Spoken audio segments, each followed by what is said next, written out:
Olá pessoal, tudo bem? Por aqui professor Lucas Duarte Tavares, professor dos cursos de pós-graduação em treinamento esportivo, musculação e condicionamento físico. Bom, hoje a gente está aqui para conversar sobre um tema importante, é um tema que pode auxiliar bastante na prática profissional de todos, que é o monitoramento e controle das cargas de treinamento. Tá? Qual que é a importância de monitorar e controlar a carga de treinamento? Vamos aos pontos. Primeiro grande ponto, garantir a eficiência da proposta de treinamento efetuada. Se você controla como as cargas de treino estão se comportando, você consegue adequar essas cargas ao que o atleta te traz de resposta. Segundo ponto, garantir a individualidade biológica do atleta manifestada ao longo das sessões de treinamento. Uma vez que você tem o controle das cargas de treinamento e de como o atleta tem se ajustado ao estímulo proposto, você consegue adequar individualmente como isso está acontecendo.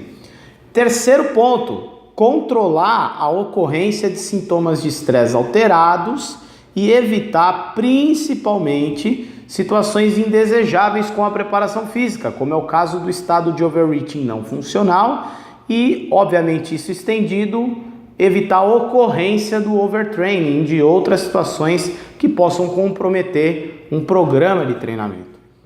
Como esse processo é feito? Esse processo ele é feito de uma maneira bastante simples, mas também podendo ser feito de forma complexa, dependendo, obviamente, das ferramentas disponíveis.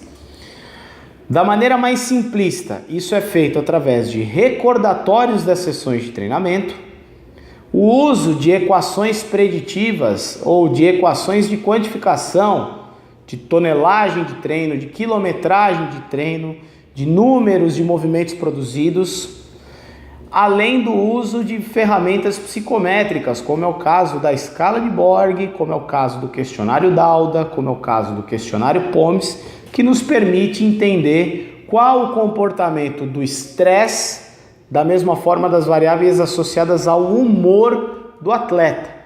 Nesse contexto mais global, essas ferramentas nos permitem entender de forma bastante ampla como o nosso atleta está respondendo aos estímulos de treinamento.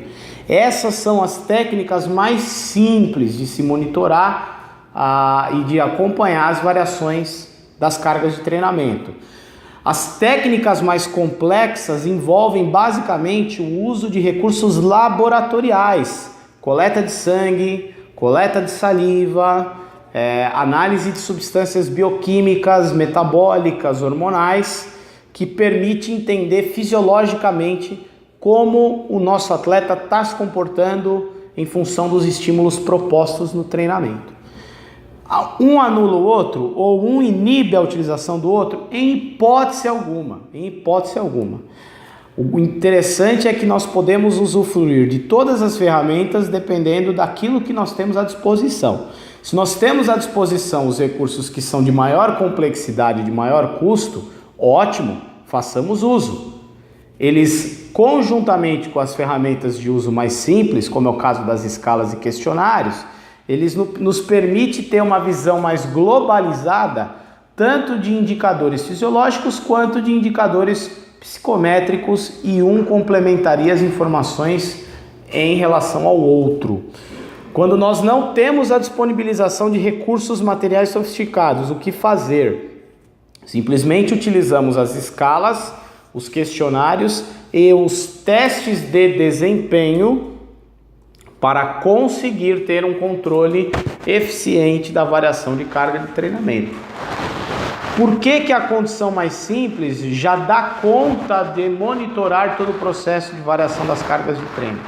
Porque a condição mais simples, as ferramentas por si só, elas apresentam uma alta relação de concordância e de confiabilidade quando analisadas conjuntamente com os parâmetros fisiológicos. Então, por meio das escalas e questionários, eu tenho uma estimativa indireta eficiente de como fisiologicamente o nosso atleta está se ajustando ao treinamento. Então, diante disso, é importante que nós façamos o uso dessas ferramentas para garantir o melhor processo de controle e variação dos estímulos de treinamento ao longo da preparação física. Isso tanto é aplicável aos atletas do mais alto rendimento quanto aos atletas em nível amador dentro das suas respectivas práticas esportivas, tá? Para finalizar, uma outra coisa importante para chamar a atenção de vocês dentro dessa questão do controle de carga de treino são os parâmetros mecânicos.